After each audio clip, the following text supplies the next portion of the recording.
Do you feel a shiver up your spine from fear? Yes, it's another story from the Nightshade diary. You know what that means. Check under the bed and make sure no one or nothing is there. Is the closet door securely shut? Then leave your disbelief behind. Amp up your imagination and hang on tight for another ride into terror and mystery. And like all good horror stories, just imagine it's a dark and stormy night. And remember, screaming like a little girl is permitted.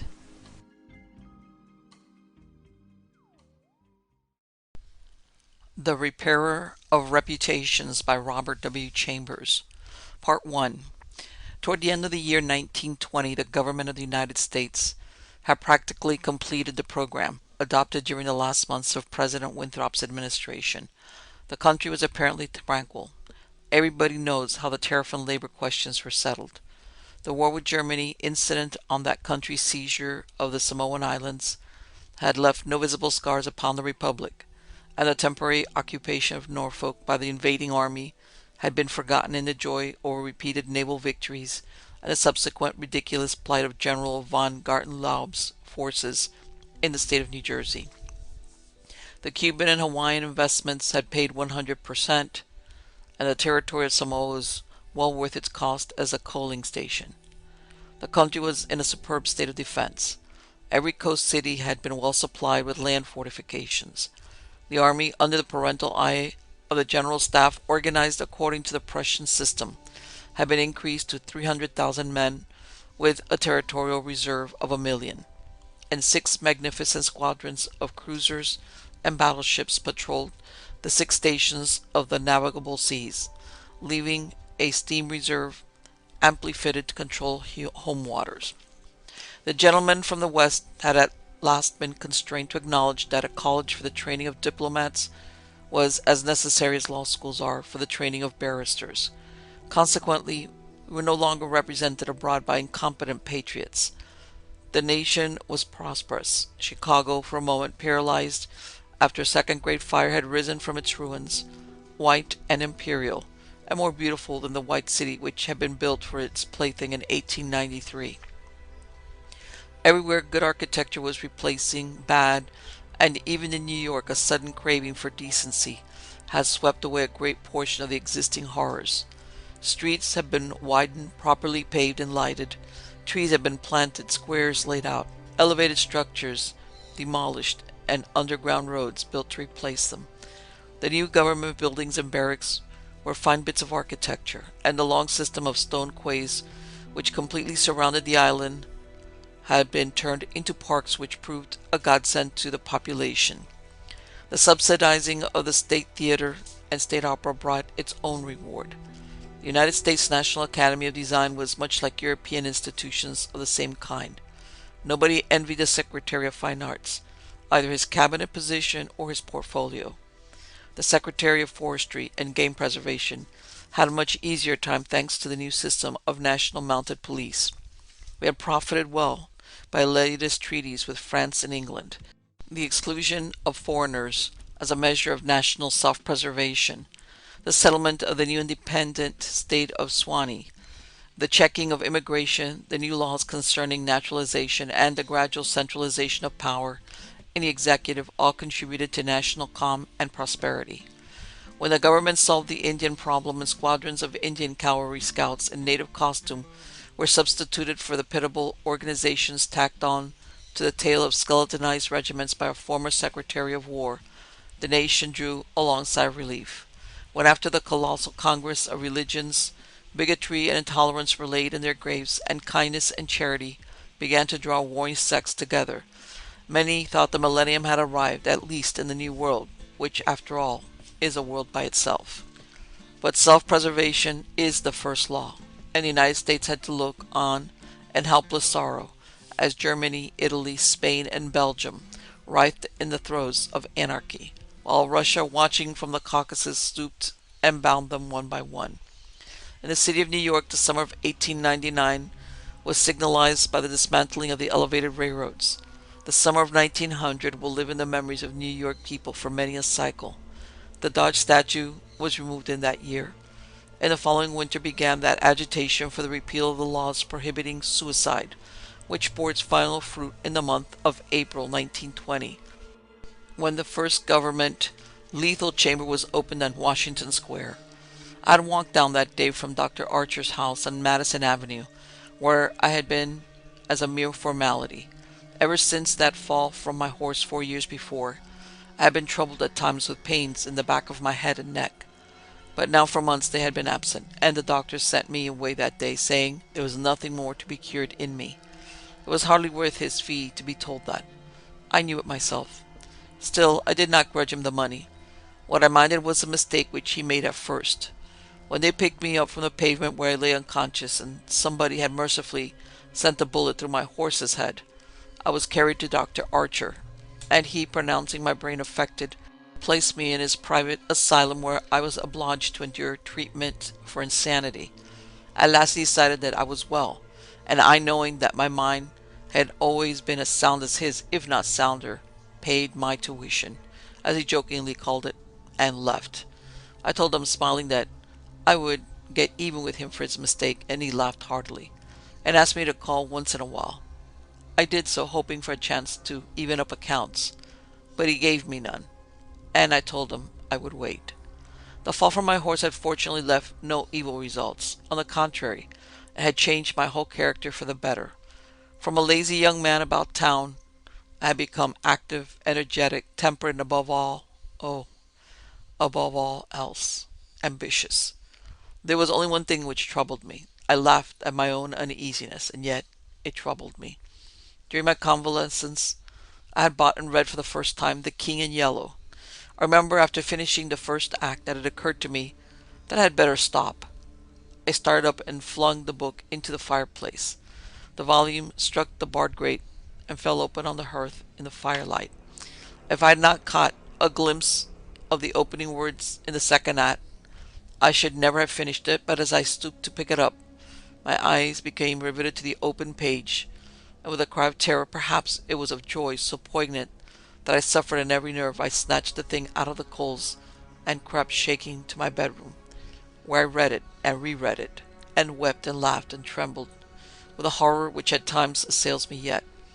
This is a thing that troubles me, for I cannot forget Carcosa, where black stars hang in the heavens, where the shadows of men's thoughts lengthen in the afternoon, where the twin suns sink into the lake of Hali, and my mind will bear forever the memory of the pallid mask. I pray God will curse the writer, as the writer has cursed the world, with his beautiful, stupendous creation, terrible in its simplicity, irresistible in its truth, a world which now trembles before the King in Yellow. When the French government seized the translated copies which had just arrived in Paris, London, of course, became eager to read it. It is well known how the book spread like an infectious disease, from city to city, from continent to continent, barred out here, confiscated there, denounced by press and pulpit, censured even by the most advanced of literary anarchists. No definite principles have been violated in those wicked pages, no doctrine promulgated, no convictions outraged. It cannot be judged by any known standard, yet, although it was acknowledged that the supreme note of art had been struck in The King in Yellow, all felt that human nature could not bear the strain, nor thrive on words in which the essence of purest poison lurked.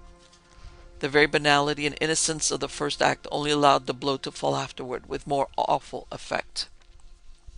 It was, I remember, the 13th day of April 1920 that the first governmental lethal chamber was established on the south side of Washington Square, between Wooster Street and South Fifth Avenue.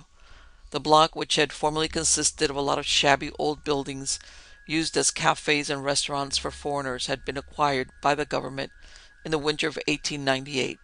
The French and Italian cafes and restaurants were torn down. The whole block was enclosed by a gilded iron railing, and converted into a lovely garden with lawns, flowers, and fountains. In the center of the garden stood a small white building, severely classical in architecture and surrounded by thickets of flowers. 6 Ionic columns supported the roof, and the single door was of bronze. A splendid marble group of the Fates stood before the door, the work of a young American sculptor, Boris Yvain, who had died in Paris when only 23 years old. The inauguration ceremonies were in progress as I crossed University Place and entered the square. I threaded my way through the silent throngs of spectators, but was stopped at 4th Street by a cordon of police. A regiment of United States Lancers were drawn up in a hollow square around the lethal chamber. On a raised tribune facing Washington Park stood the governor of New York, and behind him were grouped the mayor of New York and Brooklyn, the inspector general of police, the commandant of the state troops, Colonel Livingston, military aide to the President of the United States, General Blount, commanding at Governor's Island, Major General Hamilton, commanding the garrison of New York and Brooklyn, Admiral Buffby of the fleet in the North River, Surgeon General Lansford, the staff of the National Free Hospital, Senators Weiss and Franklin of New York, and the Commissioner of Public Works. The tribune was surrounded by a squadron of hussars of the National Guard.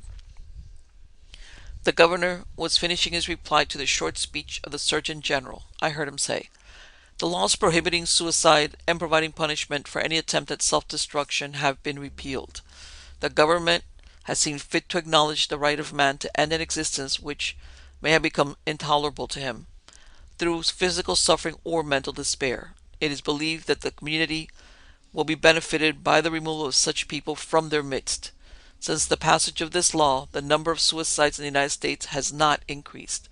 Now that the government has determined to establish a lethal chamber in every city, town, and village in the country, it remains to be seen whether or not that class of human creatures, from whose desponding ranks new victims of self-destruction fall daily, will accept the relief thus provided." He paused and turned to the white lethal chamber. The silence in the street was absolute. There a painless death awaits him who can no longer bear the sorrows of his life. If death is welcome, let him seek it there. Then quickly, turning to the military aide of the President's household, he said, "I declare the lethal chamber open," and again facing the vast crowd, he cried in a clear voice, "Citizens of New York and of the United States of America, through me the government declares the lethal chamber to be open." The solemn hush was broken by a sharp cry of command. The squadron of hussars followed after the governor's carriage. The lancers wheeled and formed along Fifth Avenue to wait for the commandant of the garrison, and the mounted police followed him. I left the crowd to gape and stare at the white marble death chamber, and crossing South Fifth Avenue, walked along the western side of that thoroughfare to Bleecker Street. Then I turned to the right and stopped before a dingy shop which bore the sign Hauberk Armorer. I glanced into the doorway and saw Hauberk busy in his little shop at the end of the hall. He looked up at the same moment, and catching sight of me, cried in his deep, hearty voice, "Come in, Mr. Castaigne." Constance, his daughter, rose to meet me as I crossed the threshold, and held out her pretty hand, but I saw the blush of disappointment on her cheeks, and knew that it was another Castaigne she had expected, my cousin Louis. I smiled at her confusion and complimented her on the banner which she was embroidering from a colored plate. Old Hauberk sat riveting the worn grease of some ancient suit of armor, and the ting-ting-ting of his little hammer sounded pleasantly in the quaint shop. Presently he dropped his hammer and fussed about for a moment with a tiny wrench. The soft clash of the mail sent a thrill of pleasure through me. I loved to hear the music of steel brushing against steel, the mellow shock of the mallet on thigh pieces, and the jingle of chain armor. That was the only reason I went to see Hauberk. He had never interested me personally, nor did Constance, except for the fact of her being in love with Louis. This did occupy my attention, and sometimes even kept me awake at night. But I knew in my heart that all would come right, and that I should arrange their future, as I expected to arrange that of my kind doctor, John Archer. However, I should never have troubled myself about visiting them just then, had it not been, as I say, that the music of the tinkling hammer had for me this strong fascination. I would sit for hours listening and listening, and when a stray sunbeam struck the inlaid steel, the sensation it gave me was almost too keen to endure. My eyes would become fixed, dilating with a pleasure that stretched every nerve, almost to breaking, until some movement of the old armor cut off the ray of sunlight, then still thrilling secretly. I leaned back and listened again to the sound of the polishing rag swish-swish, rubbing rust from the rivets. Constance worked with the embroidery over her knees, now and then pausing to examine more closely the pattern in the colored plate from the Metropolitan Museum. "Who is this for?" I asked.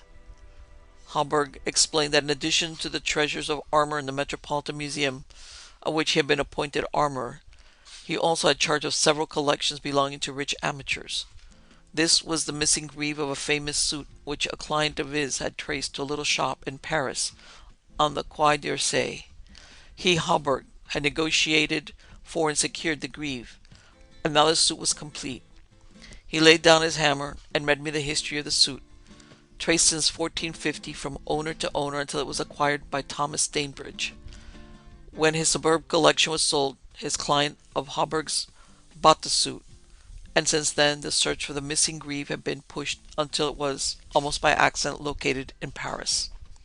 "Did you continue the search so persistently, without any certainty of the greave being still in existence?" I demanded. "Of course," he replied coolly. Then for the first time I took a personal interest in Hallberg. "It was worth something to you," I ventured. "No," he replied, laughing. "My pleasure in finding it was my reward." "Have you no ambition to be rich?" I asked, smiling. "My one ambition is to be the best armorer in the world," he answered gravely. Constance asked me if I had seen the ceremony at the Lethal Chamber. She herself had noticed cavalry passing up Broadway that morning and had wished to see the inauguration, but her father wanted the banner finished, and she had stayed at his request.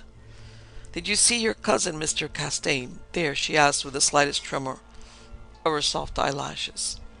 "No," I replied carelessly. "Luce's regiment is maneuvering out in Westchester County." I rose and picked up my hat and cane. "Are you going upstairs to see the lunatic again?" laughed old Hallberg. If Hallberg knew how I loathed that word lunatic, he would never use it in my presence. It rouses certain feelings within me which I do not care to explain. However, I answered him quietly. "I think I shall drop in and see Mr. Wilde for a moment or two." "Poor fellow," said Constance with a shake of her head. "It must be hard to live alone year after year, poor, crippled, and almost demented. It is very good of you, Mr. Castaigne, to visit him as often as you do." "I think he is vicious," observed Hallberg, beginning again with his hammer. I listened to the golden tinkle on the greave plates. When he had finished, I replied, "No, he is not vicious, nor is he in the least demented. His mind is a wonder chamber from which he can extract treasures that you and I would give years of our lives to acquire." Hallberg laughed. I continued a little impatiently. "He knows history, no one else could know it. Nothing, however trivial, escapes his search, and his memory is so absolute, so precise in details, that were it known in New York that such a man existed, the people could not honor him enough." "Nonsense," muttered Hallberg, searching on the floor for a fallen rivet. "Is it nonsense?" I asked, managing to suppress what I felt. "Is it nonsense when he says that the tassets and custards of the enameled suit of armor commonly known as the Prince's Emblazoned can be found among a mass of rusty theatrical properties, broken stoves and ragpickers' refuse, and a garret in Pell Street?" Hallberg's hammer fell to the ground, but he picked it up and asked with a great deal of calm how I knew that the tassiers and left custards were missing from the Prince's Emblazoned. "I did not know until Mr. Wilde mentioned it to me the other day. He said they were in the garret of 998 Pell Street." "Nonsense," he cried, but I noticed his hand trembling under his leather apron. "Is this nonsense too?" I asked pleasantly. "Is it nonsense when Mr. Wilde continually speaks of you as the Marquis of Avonshire, and of Miss Constance—" I did not finish, for Constance had started to her feet with terror written on every feature. Hallberg looked at me and slowly smoothed his leathern apron.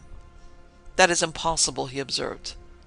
"Mr. Wilde may know a great many things. About armor, for instance." "And the Prince's Emblazoned," I interposed, smiling. "Yes," he continued slowly. "About armor also, maybe. But he is wrong in regard to the Marquis of Avonshire, who, as you know, killed his wife's traducer years ago, and went to Australia, where he did not long survive his wife." "Mr. Wilde is wrong," murmured Constance. Her lips were blanched, but her voice was sweet and calm. Let us agree, if you please, that in this one circumstance Mr. Wilde is wrong, I said. Part 2. I climbed the 3 dilapidated flights of stairs which I had so often climbed before, and knocked at a small door at the end of the corridor. Mr. Wilde opened the door and I walked in. When he had double-locked the door and pushed a heavy chest against it, he came and sat down beside me, peering up into my face with his little light-colored eyes. Half a dozen new scratches covered his nose and cheeks, and the silver wires which supported his artificial ears had become displaced. I thought I had never seen him so hideously fascinating. He had no ears. The artificial ones which now stood out at an angle from the fine wire were his one weakness. They were made of wax and painted a shell pink, but the rest of his face was yellow. He might better have reveled in the luxury of some artificial fingers for his left hand, which was absolutely fingerless. But it seemed to cause him no inconvenience, and he was satisfied with his wax ears. He was very small, scarcely higher than a child of 10, but his arms were magnificently developed, and his thighs as thick as any athlete's. Still, the most valuable thing about Mr. Wilde was that a man of his marvelous intelligence and knowledge should have such a head. It was flat and pointed, like the heads of many of those unfortunates whom people imprison in asylums for the weak-minded. Many called him insane, but I knew him to be as sane as I was. I do not deny that he was eccentric. The mania he had for keeping that cat and teasing her until she flew at his face like a demon was certainly eccentric. I never could understand why he kept the creature, nor what pleasure he found in shutting himself up in his room with a surly, vicious beast. I remember once glancing up from the manuscript I was studying by the light of some tallow dips, and seeing Mr. Wilde squatting motionless on his high chair, his eyes fairly blazing with excitement, while the cat, which had risen from her place before the stove, came creeping across the floor right at him. Before I could move, she flattened her belly to the ground, crouched, trembled, and sprang into his face. Howling and foaming, they rolled over and over on the floor, scratching and clawing until the cat screamed and fled under the cabinet, and Mr. Wilde turned over on his back, his limbs contracting and curling up like the legs of a dying spider. He was eccentric. Mr. Wilde had climbed into his high chair, and after studying my face, picked up a dog-eared ledger and opened it. Henry B. Matthews, he's read, bookkeeper with Wysott and Company, dealers in church ornaments, called April 3rd, reputation damaged at the racetrack, known as a welcher, reputation to be repaired by August 1st, retainer $5. He turned a page and ran his fingers knuckles down the closely written columns. P. Green Dusenberry, minister of the gospel, Fair Beach, New Jersey. Reputation damaged in the Bowery. To be repaired as soon as possible. Retainer $100. He coughed and added, called April 6. Then you are not in need of money, Mr. Wilde? I inquired. Listen, he coughed again. Mrs. C. Hamilton Chester of Chester Park, New York City. Called April 7th. Reputation damaged at Dieppe, France. To be repaired by October the 1st. Retainer $500. Note: C. Hamilton Chester, Captain USS Avalanche, ordered home from South Sea Squadron, October 1st. Well, I said, the profession of a repairer of reputation is lucrative. His colorless eyes sought mine. I only wanted to demonstrate that I was correct. You said it was impossible to succeed as a repairer of reputations. That even if I did succeed in certain cases, it would cost me more than I would gain by it. Today I have 500 men in my employ who are poorly paid but who pursue the work with an enthusiasm which possibly may be born of fear. These men enter every shade and grade of society. Some even are pillars of the most exclusive social temples. Others are the prop and pride of the financial world. Still others hold undisputed sway among the fancy and the talent. I choose them at my leisure from those who replied to my first advertisements. It is easy enough, they are all cowards. I could treble the number in 20 days if I wished. So you see, those who have in their keeping the reputations of their fellow citizens, I have in my pay. They may turn on you, I suggested. He rubbed his thumb over his cropped ears and adjusted the wax substitutes. I think not, he murmured thoughtfully. I seldom have to apply the whip, and then only once. Besides, they like their wages. How do you apply the whip? I demanded. His face for a moment was awful to look upon. His eyes dwindled to a pair of green sparks. I invite them to come and have a little chat with me, he said in a soft voice. A knock at the door interrupted him, and his face resumed its amiable expression.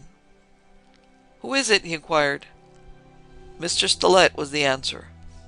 Come tomorrow, replied Mr. Wilde. Impossible, began the other, but he was silenced by a sort of bark from Mr. Wilde. Come tomorrow, he repeated. We heard somebody move away from the door and turn the corner by the stairway. Who is that? I asked. Arnold Stilett, owner and editor-in-chief of the great New York Daily. He drummed on the ledger with his fingerless hand, adding, I pay him very badly, but he thinks it is a good bargain. Arnold Stilett, I repeated, amazed. Yes, said Mr. Wilde with a self-satisfied cough. The cat, which had entered the room as he spoke, hesitated, looked up at him, and snarled. He climbed down from the chair and, squatting on the floor, took the creature into his arms and caressed her. The cat ceased snarling and presently began a loud purring which seemed to increase in timbre as he stroked her. Where are the notes? I asked. He pointed to the table, and for the 100th time I picked up the bundle of manuscripts entitled The Imperial Dynasty of America. One by one, I studied the well-worn pages, worn only by my own handling, and although I knew all by heart from the beginning, went from Carcosa, the Hades, Hastur, and Aldebaran, to Castaigne, Louis de Calvados, born December 19, 1877, I read, with an eager, rapt attention, pausing to repeat parts of it aloud, and dwelling especially on Hildred de Calvados, only son of Hildred Castaigne, and Edith Lands Castaigne, first in succession, etc., etc. When I finished, Mr. Wilde nodded and coughed. Speaking of your legitimate ambition, he said, how do you, Constance, and Louis get along? She loves him, I replied simply. The cat on his knee suddenly turned and struck at his eyes, and he flung her off and climbed onto the chair opposite me. And Dr. Archer. But that's a matter you can settle any time you wish, he added. Yes, I replied. Dr. Archer can wait. But it is time I saw my cousin Louis. It is time, he repeated. Then he took another ledger from the table and ran over the leaves rapidly. We are now in communication with 10,000 men, he muttered. We can count on 100,000 within the first 28 hours, and in 48 hours the state will rise en masse. The country follows the state, and the portion that will not, I mean California and the Northwest, might better never have been inhabited. I shall not send them the yellow sign. The blood rushed to my head, but I only answered, a new broom sweeps clean. The ambition of Caesar and of Napoleon pales before that which could not rest until it had seized the minds of men and controlled even their unborn thoughts, said Mr. Wilde. You are speaking of the king in yellow?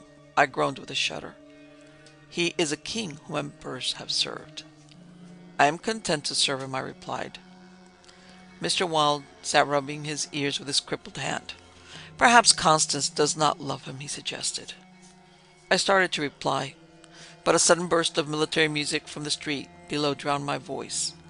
The 20th Dragoon Regiment, formerly in garrison at Mount St. Vincent, was returning from the maneuvers in Westchester County to its new barracks on East Washington Square.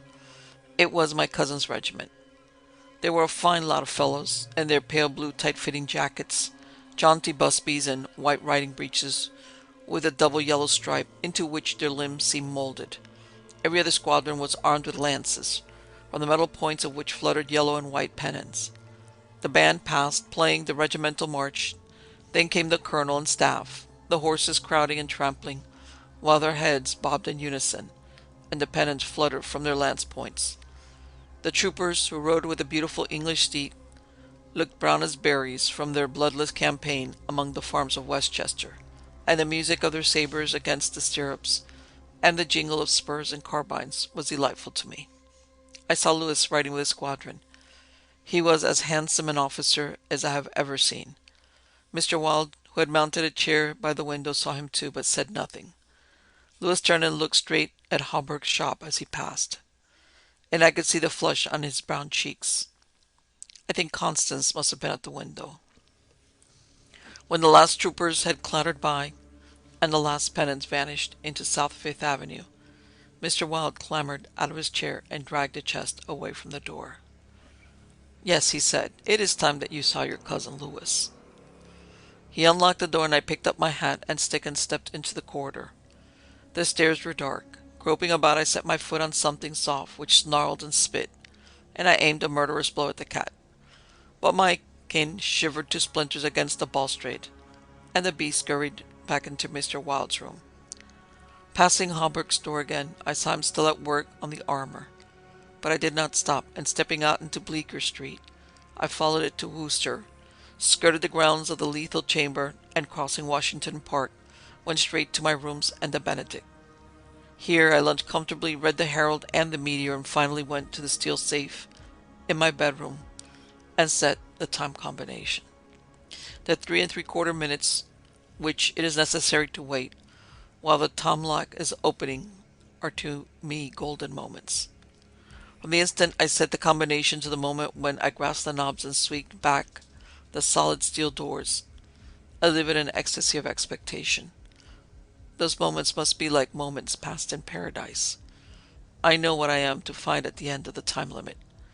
I know what the massive safe holds secure for me alone. The exquisite pleasure of waiting is hardly enhanced when the safe opens and I lift from its velvet crown a diadem of purest gold, blazing with diamonds. I do this every day, and yet the joy of waiting and at last touching again the diadem only seems to increase as the days pass. It is a diadem fit for a king among kings, an emperor among emperors. The king in yellow might scorn it, but it shall be worn by his royal servant. I held it in my arms until the alarm on the safe rang harshly, and I then proudly, I replaced it and shut the steel doors. I walked slowly back into my study, which faces Washington Square, and leaned on the windowsill. The afternoon sun poured into my window. In a gentle breeze stirred the branches of the elms and maples in the park, now covered with buds and tender foliage. A flock of pigeons circled about the tower of the memorial church, sometimes alighting on the purple tiled roof, sometimes wheeling downward to the lotus fountain in front of the marble arch. The gardeners were busy with the flower beds around the fountain, and the freshly turned earth smelled sweet and spicy. A lawn-mower drawn by a fat white horse clinked across the green sward, and watering carts poured showers of spray over the asphalt drives.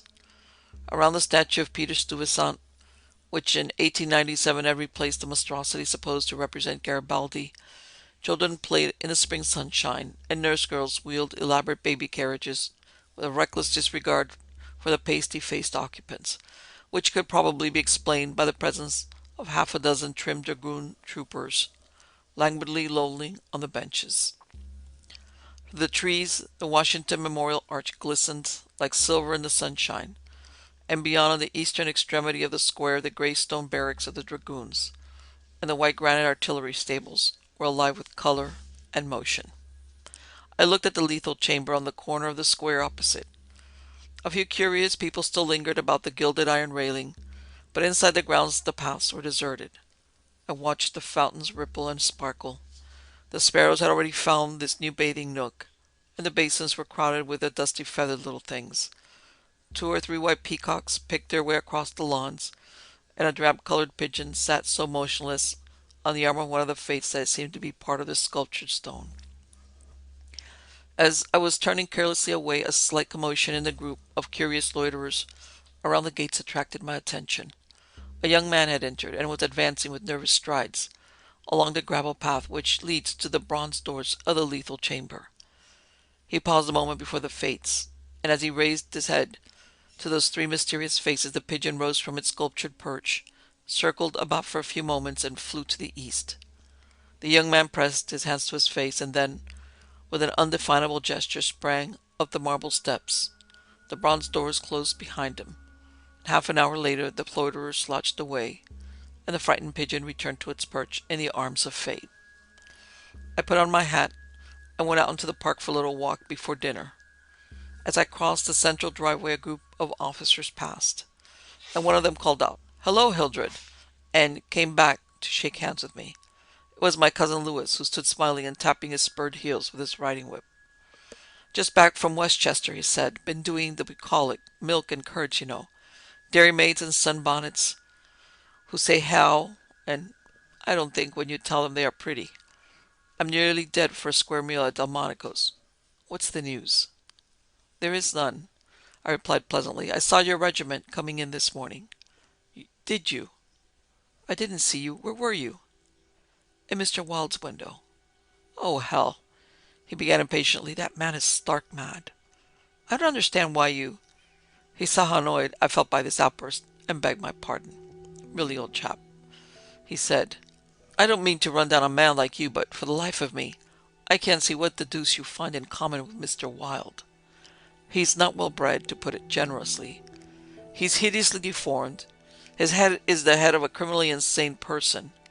You know yourself he's been in an asylum." "So have I interrupted calmly. Louis looked startled and confused for a moment, but recovered and slapped me heartily in the shoulder. "You were completely cured," he began, but I stopped him again. "I suppose you mean that I was simply acknowledged never to have been insane." "Of course that's what I meant," he laughed. I disliked his laugh, because I knew it was forced, but I nodded gaily and asked him where he was going. Louis looked after his brother officers, who had now almost reached Broadway. We had intended to sample a Brunswick cocktail, but to tell you the truth, I was anxious for an excuse to go and see Hawberk instead. "Come along, I'll make you my excuse." We found old Hawberk, neatly attired in a fresh spring suit, standing at the door of his shop and sniffing the air. "I had just decided to take Constance for a little stroll before dinner," he replied to the impetuous volley of questions from Louis. "We thought of walking on the park terrace along the North River." At that moment, Constance appeared and grew pale and rosy by turns, as Louis bent over her small gloved fingers. I tried to excuse myself, alleging an engagement uptown, and Louis and Constance would not listen, and I saw I was expected to remain and engage old Hawberk's attention. After all, it would just be as well if I kept my eye on Louis, I thought, and when they hailed a Spring Street horse car, I got in after them and took my seat beside the armorer. The beautiful line of the parks and granite terraces overlooking the wharves along the North River, which were built in 1910 and finished in the autumn of 1917, had become one of the most popular promenades in the metropolis. They extended from the Battery to 190th Street, overlooking the noble river and affording a fine view of the Jersey Shore and the Highlands opposite. Cafes and restaurants were scattered here and there among the trees, and twice a week military bands from the garrison played in the kiosks on the parapets. We sat down in the sunshine at the bench at the foot of the equestrian statue of General Sheridan. Constance tipped her sunshade to shield her eyes, and she and Louis began a murmuring conversation, which was impossible to catch. Old Hawberk, leaning on his ivory-headed cane, lighted an excellent cigar, the mate to which I politely refused, and smiled at vacancy. The sun hung low above the Staten Island woods, and the bay was dyed with golden hues reflected from the sun-warmed sails of the shipping in the harbor. Brigs, schooners, yachts, clumsy fare-boats, their decks swarming with people, railroad transports carrying lines of brown, blue, and white freight cars, stately sound steamers, déclassé tramp steamers, coasters, dredgers, scows, and everywhere pervading the entire bay, impudent little tugs puffing and whistling officiously. These were the crafts which churned the sunlit waters as far as the eye could reach. In calm contrast to the hurry of sailing vessel and steamer, a silent fleet of white warships lay motionless in midstream. Constance's merry laugh aroused me from my reverie. "What are you staring at?" she inquired. "Nothing. The fleet," I smiled. Then Louis told us what the vessels were, pointing out each by its relative position to the old red fort on Governor's Island. "The little cigar-shaped thing is a torpedo boat," he explained. "There are 4 more lying close together. They are the tarpon, the falcon, the sea fox, and the octopus. The gunboats just above are the Princeton, the Champlain, the Stillwater, and the Erie. Next to them lie the cruisers Farragut and Los Angeles, and above them the battleships California and Dakota, and the Washington, which is the flagship. Those two squatty-looking chunks of metal which are anchored there off Castle William are the double-turreted monitors, terrible and magnificent. Behind them lies the ram Osceola. Constance looked at him with deep approval in her beautiful eyes. "What loads of things you know for a soldier," she said, and we all joined in the laugh which followed. Presently Lewis rose with a nod to us and offered his arm to Constance, and they strolled away along the river wall. Hallberg watched them for a moment and then turned to me. "Mr. Wilde was right," he said. "I've found the missing tassets and left cuissard of the Prince emblazoned in a vile old junk garret in Pell Street." 998? I inquired with a smile. "Yes." "Mr. Wilde is a very intelligent man," I observed. "I want to give him the credit of this most important discovery," continued Hallberg, "and I intend it shall be known that he is entitled to the fame of it." "He won't thank you for that," I answered sharply. "Please say nothing about it." "Do you know what it is worth?" said Hallberg. "No. $50, perhaps?" "It is valued at $500, but the owner of the Princess Emblazoned will give $2,000 to the person who completes his suit. That reward also belongs to Mr. Wilde." "He doesn't want it. He refuses it," I answered angrily. "What do you know about Mr. Wilde? He doesn't need the money. He is rich, or will be, richer than any living man except myself. What will we care for money then? What will we care, he and I, when... "When what?" demanded Hallberg, astonished. "You will see," I replied, on my guard again. He looked at me narrowly, much as Dr. Archer used to, and I knew he thought I was mentally unsound. Perhaps it was fortunate for him that he did not use the word lunatic just then. "No," I replied to his unspoken thought. "I am not mentally weak. My mind is as healthy as Mr. Wilde's. I do not care to explain just yet what I have on hand, but it is an investment which will pay more than mere gold, silver, and precious stones. It will secure the happiness and prosperity of a continent. Yes, a hemisphere." "Oh," said Hallberg. "And eventually," I continued more quietly, "it will secure the happiness of the whole world. And incidentally, your own happiness and prosperity, as well as Mr. Wilde's." "Exactly," I smiled, but I could have throttled him for taking that tone. He looked at me in silence for a while and then said very gently, "Why don't you give up your books and studies, Mr. Castaigne, and take a tramp among the mountains somewhere or other? You used to be fond of fishing. Take a cast or two at the trout in the Rangeleys." "I don't care for fishing any more," I answered, without a shade of annoyance in my voice. "You used to be fond of everything," he continued. "Athletics, yachting, shooting, riding." "I've never cared to ride since my fall," I said quietly. "Ah, yes, your fall," he repeated, looking away from me. I thought this nonsense had gone far enough, so I turned the conversation back to Mr. Wilde, but he was scanning my face again in a manner highly offensive to me. "Mr. Wilde," he repeated. "Do you know what he did this afternoon? He came downstairs and nailed a sign over the hall door. Next to mine it read, 'Mr. Wilde, Repairer of Reputations, 3D Bell.' Do you know what a repairer of reputations can be?" "I do," I replied, suppressing the rage within. "Oh," he said again. Lewis and Constance came strolling by and stopped to ask if we would join them. Hallberg looked at his watch. At the same moment a puff of smoke shot from the casements of Castle William, and the boom of the sunset gun rolled across the water and was re-echoed from the highlands opposite. The flag came running down from the flagpole. The bugles sounded on the white decks of the warships, and the first electric light sparkled out from the Jersey shore. As I turned into the city, where Hallberg heard Constance murmur something to Lewis which I did not understand, but Lewis whispered "my darling" in reply, and again, walking ahead with Hallberg through the square, I heard a murmur of sweetheart and my own Constance, and I knew the time had nearly arrived when I should speak of important matters with my cousin Louis. Part 3. One morning early in May, I stood before the steel safe in my bedroom, trying on the golden jeweled crown. The diamonds flashed fire as I turned to the mirror, and the heavy beaten gold burned like a halo about my head. I remembered Camilla's agonized scream and the awful words echoing through the dim streets of Carcosa. They were the last lines in the first act, and I dared not think of what followed. Dared not, even in the spring sunshine, there in my own room, surrounded with familiar objects, reassured by the bustle from the street and the voices of the servants in the hallway outside. For those poisoned words had dropped slowly into my heart, as death sweat drops upon a bedsheet and is absorbed. Trembling, I put the diadem from my head and wiped my forehead. But I thought of Hastur, and of my own rightful ambition, and I remembered Mr. Wilde, as I had last left him, his face all torn and bloody from the claws of that devil's creature.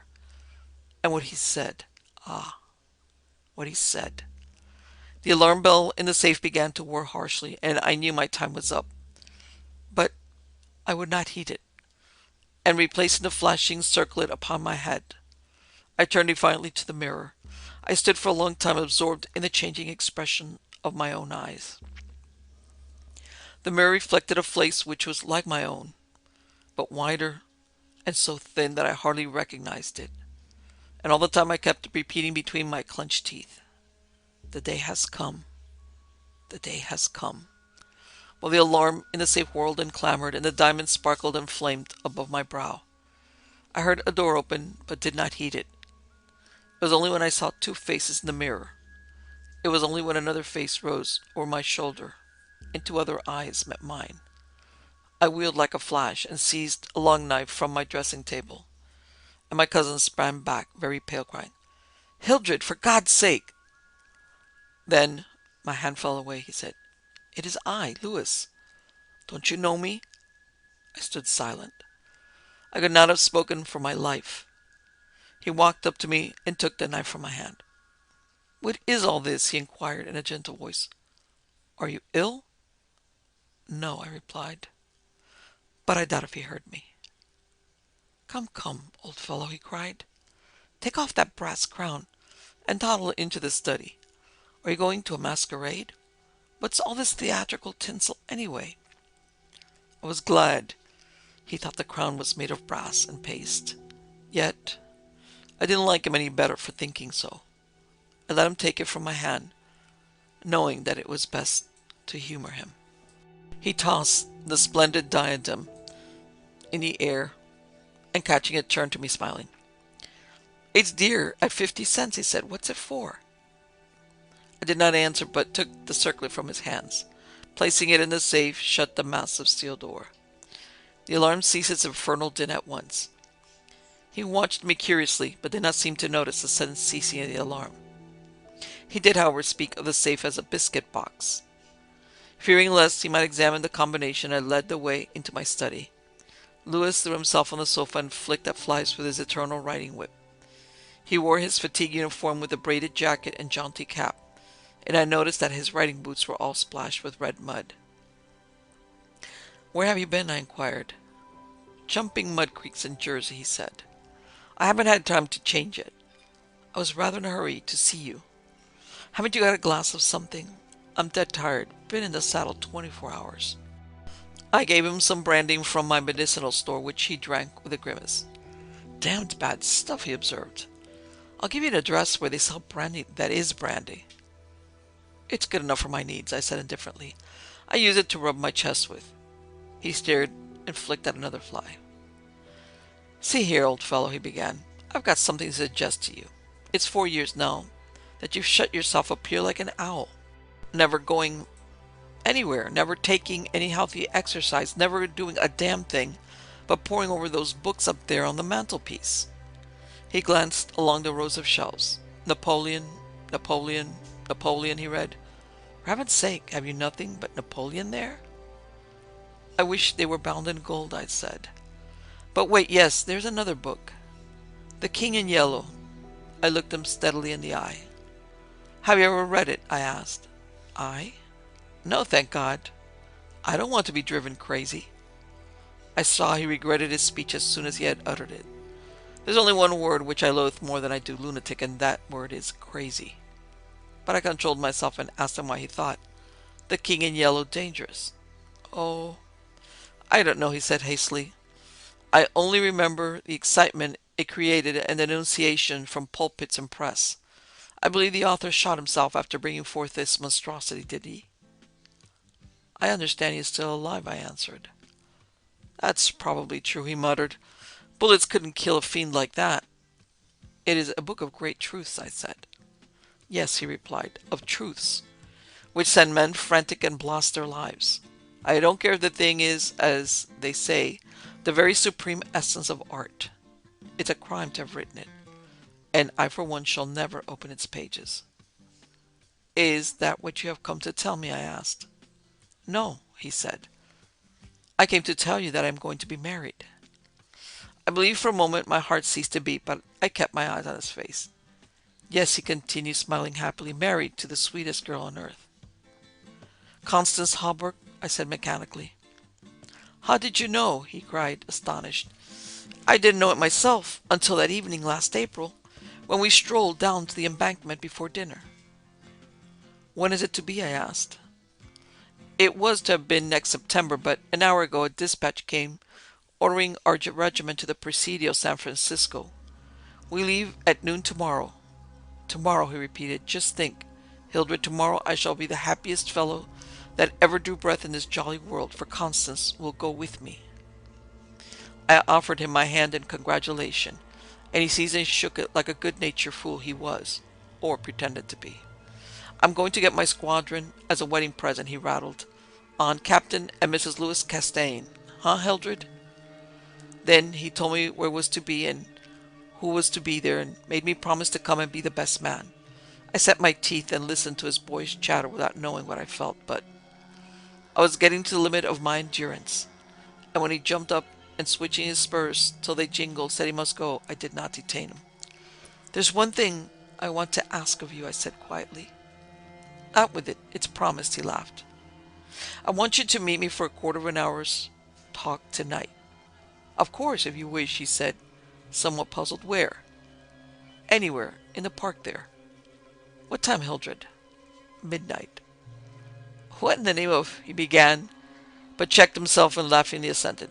I watched him go down the stairs and hurry away, his saber banging at every stride. He turned into Bleecker Street, and I knew he was going to see Constance. I gave him 10 minutes to disappear and then followed in his footsteps, taking with me the jeweled crown and the silken robe embroidered with a yellow sign.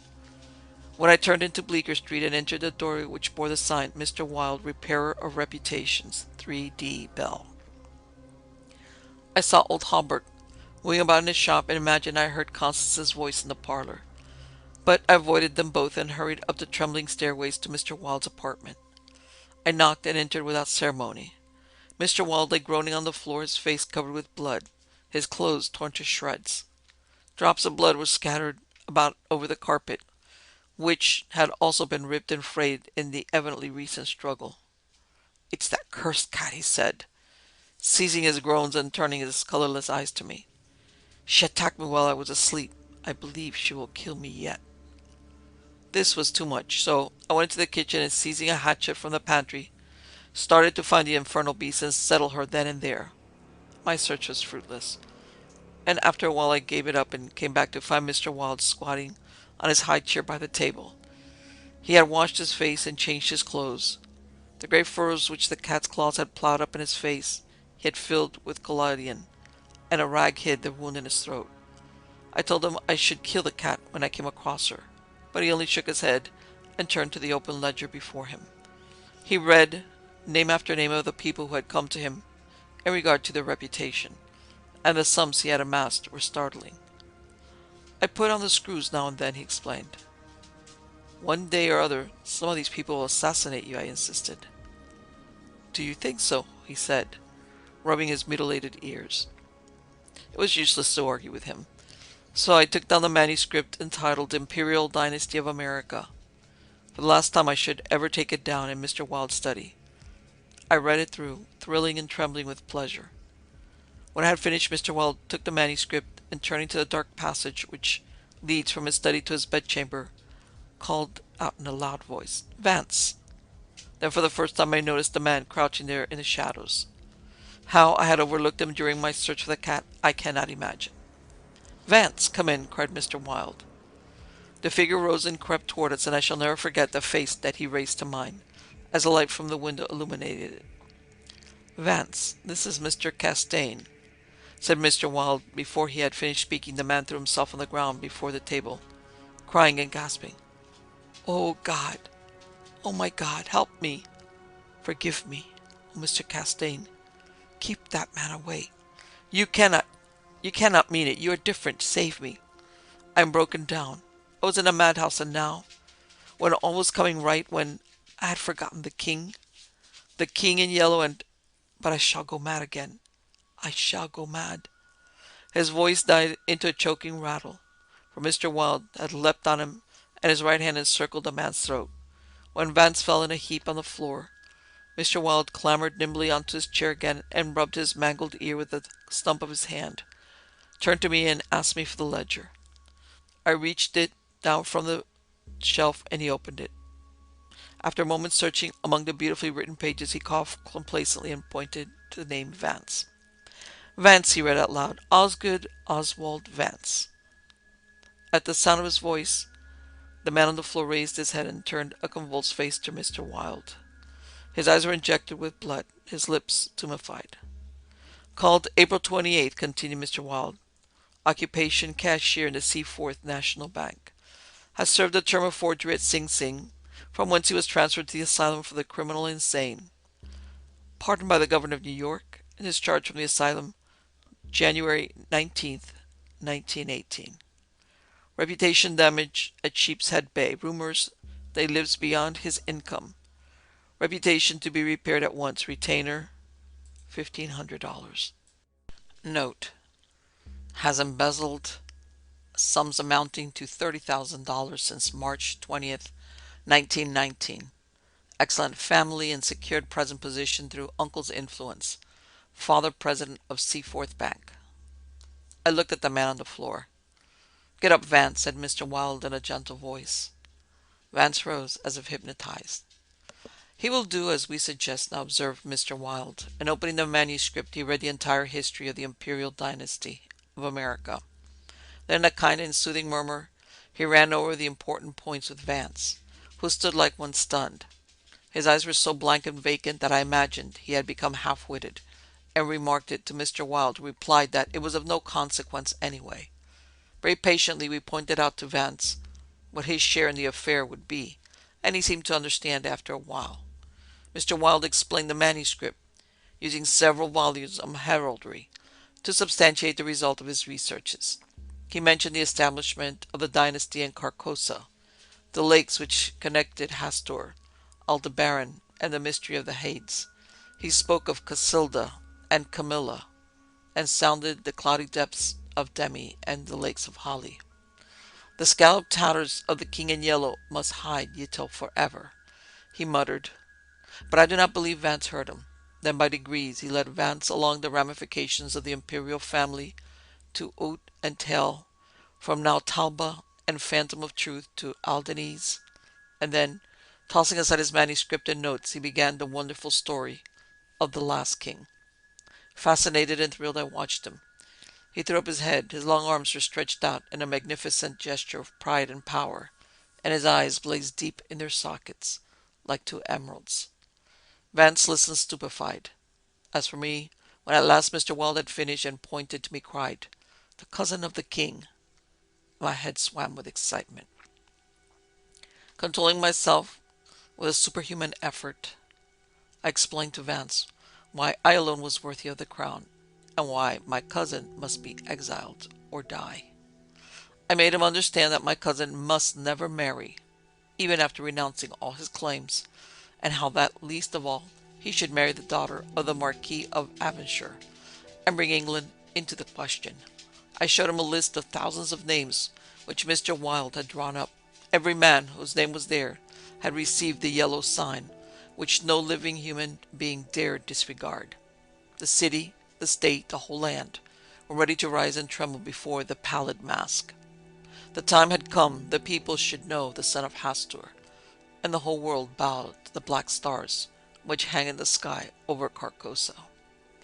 Vance leaned on the table, his head buried in his hands. Mr. Wilde drew a rough sketch on the margin of yesterday's Herald with a bit of lead pencil. It was a plan of Hawberk's rooms.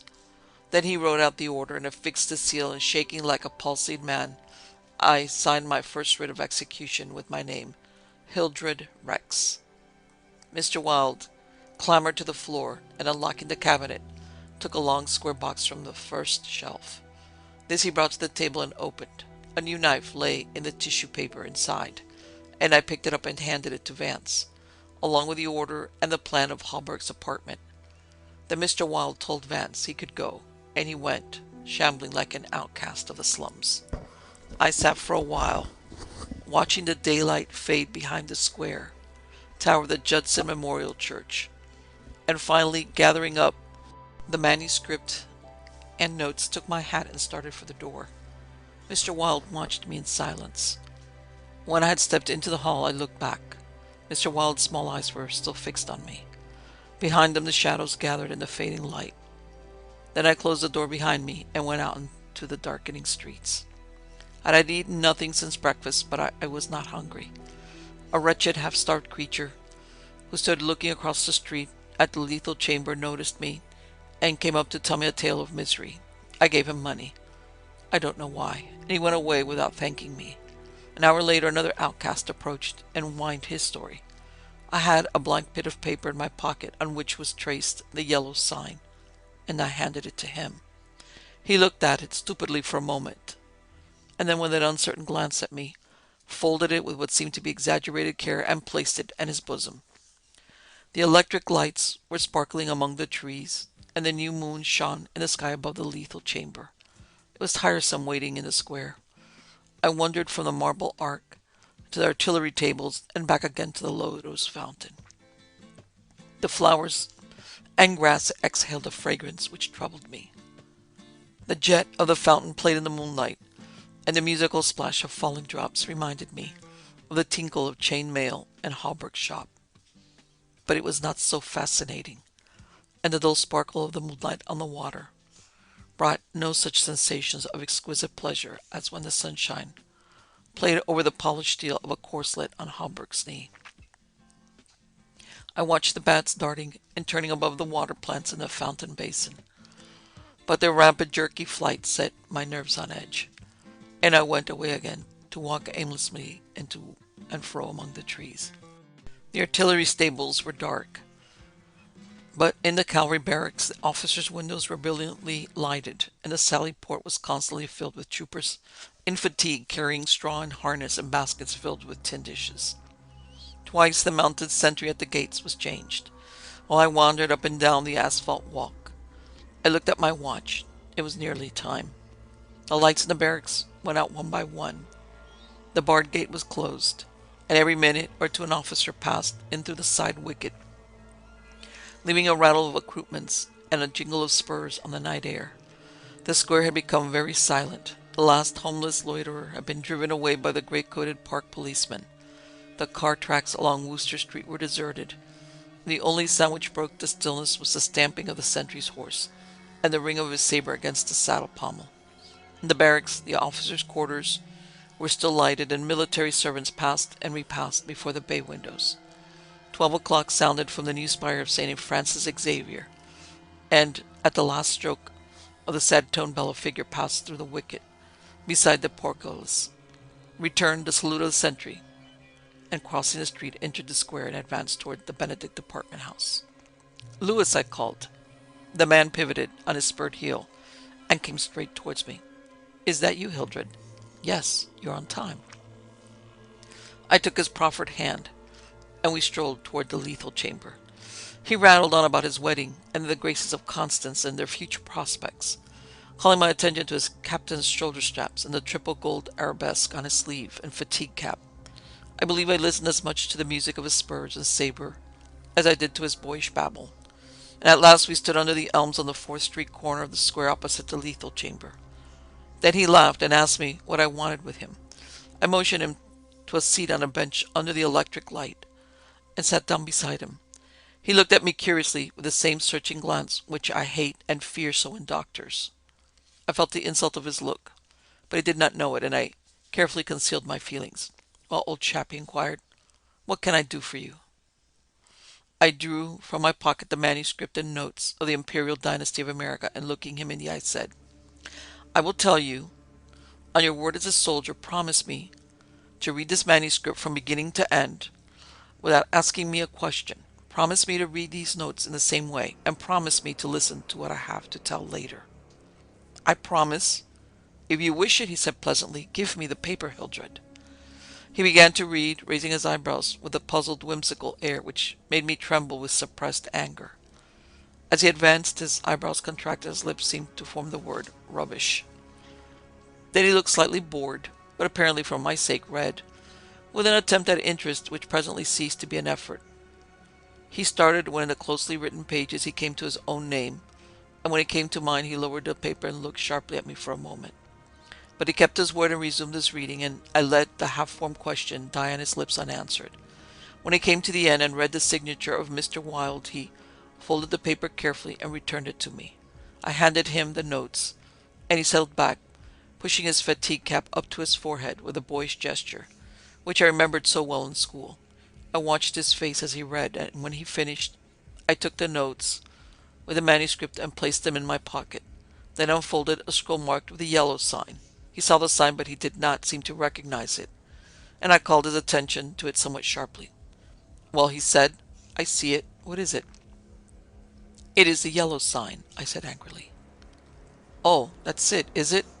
said Lewis in that flattering voice which Dr. Archer used to employ with me, and would probably have employed again, had I not settled his affair for him.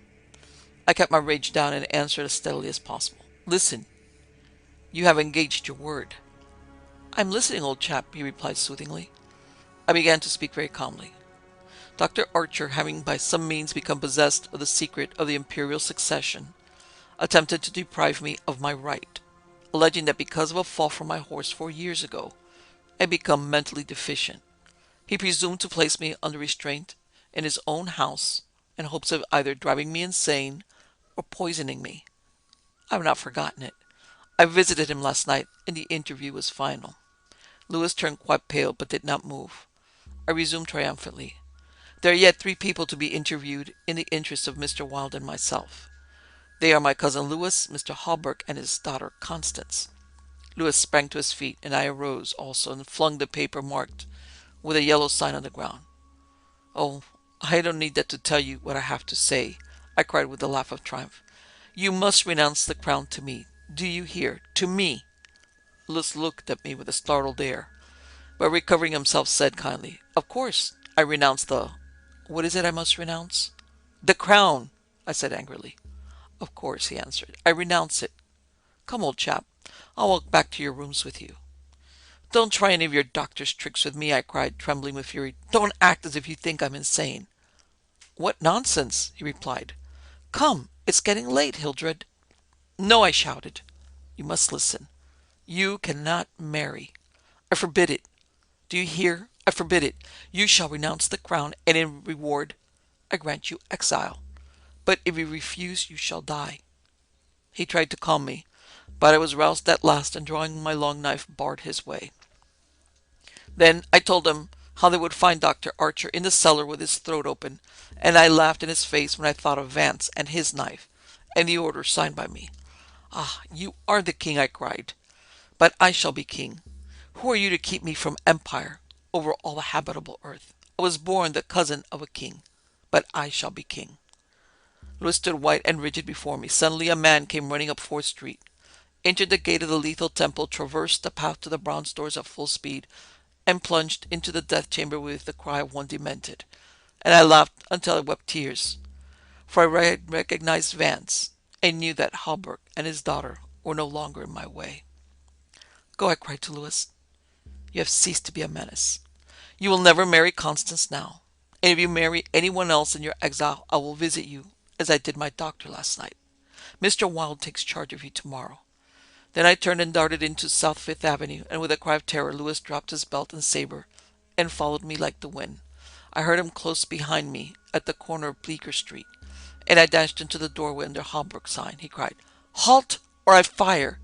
But when he saw that I flew up the stairs, leaving Holbrook's shop below, he left me, and I heard him hammering and shouting at their door, as though it were possible to arouse the dead. Mr. Wilde's door was open, and I entered crying, "It is done! It is done! Let the nations rise and look upon their king." But I could not find Mr. Wilde. So I went to the cabinet and took the splendid diadem from its case. Then I drew on the white silk robe, embroidered with a yellow sign, and placed the crown upon my head. At last I was king. King by my right and Hastur. King because I knew the mystery of the Hades, and my mind had sounded the depths of the Lake of Hali. I was king. The first great penciling of dawn would raise a tempest which would take 2 hemispheres. Then as I stood, my every nerve pitched to the highest tension, faint with the joy and the splendor of my thought, without, in the dark passage, a man groaned. I seized the tallow dip and sprang to the door. The cat passed me like a demon, and the tallow dip went out, but my long knife flew swifter than she, and I heard her screech, and I knew that my knife had found her. For a moment I listened to her tumbling and thumping about in the darkness, and then when her frenzy ceased, I lighted a lamp and raised it over my head. Mr. Wilde lay on the floor with his throat torn open. At first I thought he was dead, but as I looked, a green sparkle came into his sunken eyes. His mutilated hand trembled, and then a spasm stretched his mouth from ear to ear. For a moment my terror and despair gave place to hope, but as I bent over him, his eyeballs rolled clean around in his head, and he died.